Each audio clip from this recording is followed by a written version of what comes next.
Assalamualaikum warahmatullahi wabarakatuh. Salam sejahtera bagi kita semua.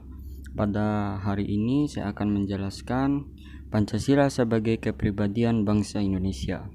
Pancasila adalah jiwa keseluruhan rakyat Indonesia, memberikan kehidupan bangsa serta membimbing masyarakat Indonesia supaya terciptanya masyarakat adil dan makmur. Pancasila juga mempunyai sebutan, yaitu Pancasila sebagai jiwa bangsa, Pancasila sebagai kepribadian bangsa, Pancasila sebagai sumber hukum dari lainnya. Pancasila: 1. Ketuhanan yang Maha Esa. 2. Kemanusiaan yang adil dan beradab. 3. Persatuan Indonesia.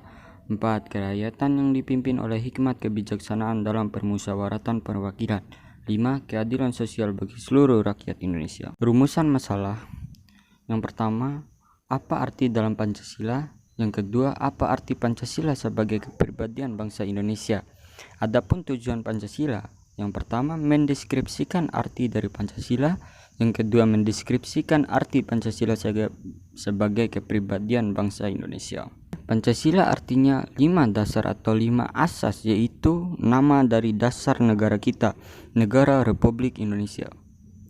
Istilah Pancasila telah dikenal sejak zaman Majapahit pada abad ke-14, yang terdapat buku Negara Kartagama karangan Prapanca dan buku Sutta Soma karangan Tantuilar. Pancasila ditetapkan pada tanggal 18 Agustus 1945 adalah 1. Ketuhanan yang Maha Esa. 2. Kemanusiaan yang adil dan beradab. 3. Persatuan Indonesia. 4. Kerakyatan yang dipimpin oleh hikmat kebijaksanaan dalam permusyawaratan perwakilan. 5. Keadilan sosial bagi seluruh rakyat Indonesia. Pancasila merupakan kepribadian bangsa Indonesia karena Pancasila merupakan ciri yang khas kepada bangsa Indonesia dan tidak dapat dipisahkan dari bangsa Indonesia dengan mempunyai 5 sila dengan pengalaman masing-masing. Contoh penerapan Pancasila sebagai kepribadian bangsa Indonesia dalam kehidupan sehari-hari adalah sebagai berikut. Yang pertama, mengajak keluarganya untuk senantiasa beribadah.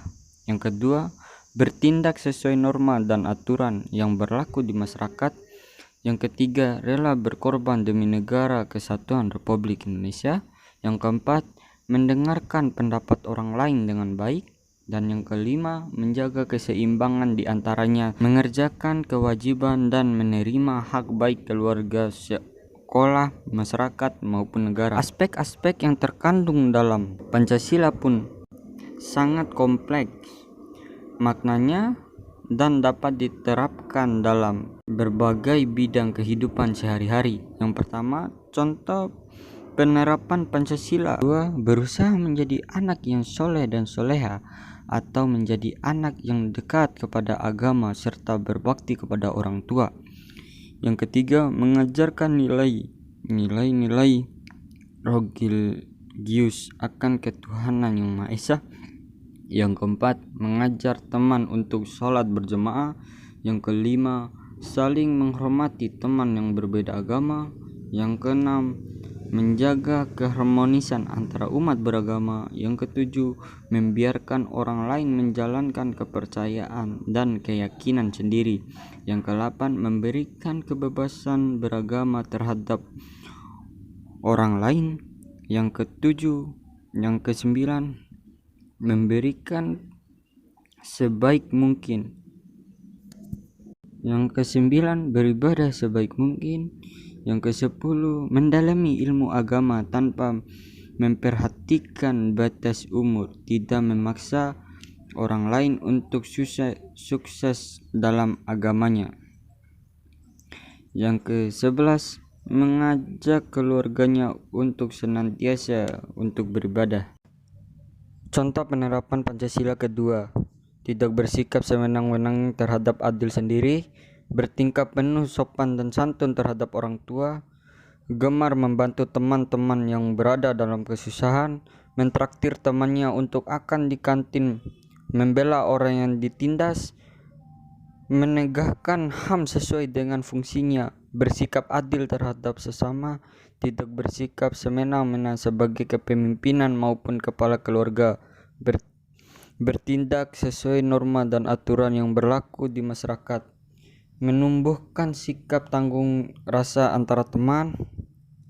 Contoh penerapan Pancasila ketiga, tidak mudah bertentangan di dalam rumah, senantiasa menjaga amarah dan emosi, berteman dengan siapa saja, menghindari perbuatan tawuran antara sekolah, tidak menciptakan kelompok-kelompok yang dapat menyebabkan disintegrasi nasional, menempatkan kepentingan bangsa di atas kepentingan individu maupun kelompok, sikap toleransi yang tinggi atau mudah memanfaatkan orang lain, menjaga suasana masyarakat agar selalu tentram dan tidak menimbulkan perpecahan, menjunjung tinggi kepentingan bersama di atas kepentingan individu. Contoh penerapan Pancasila keempat, tidak memaksakan anggota keluarga yang lain untuk berperilaku luas penampuannya, menjadi kepala keluarga yang bertanggung jawab dan kasih sayang, melakukan musyawarah OSIS dengan musyawarah, pemilihan pengurusan kelas dengan arif, melakukan pemilihan dan pilkada, tidak melakukan black campaign, memutuskan masalah secara bersama-sama, mendengarkan pendapat orang lain dengan bijak, mengkritik dan memberikan saran apabila dibutuhkan, tidak memaksa kehendak apabila orang lain. Contoh penerapan Pancasila kelima, menghargai seluruh hak-hak setiap kelompok, menjalankan kewajiban di rumah sebaik mungkin, menjadi ketua kelas yang amanah, mengemban amanah dalam mengemban tugas, bersikap adil terhadap junior maupun senior kelas, menjadi penguasa yang pro rakyat bukan justru pro terhadap asing maupun terhadap kapitalis, hidup sewajarnya saja tidak berlebihan, ikut berperan aktif dalam membayar pajak untuk mensejahterakan orang lain tidak mampu, menjaga keseimbangan di antara mengerjakan kewajiban dan menerima hak baik di keluarga, sekolah, masyarakat maupun negara, menjadi aparatur negara yang bersikap adil terhadap masyarakat.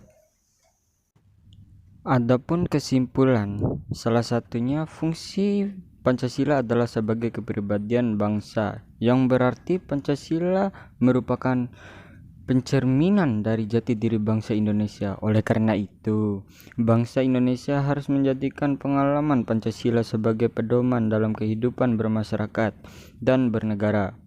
Pengalaman Pancasila seharusnya bagi setiap warga negara Indonesia sampai menyelenggarakan pemerintahan, sehingga semua komponen dalam satu negara mampu melestarikan nilai-nilai Pancasila.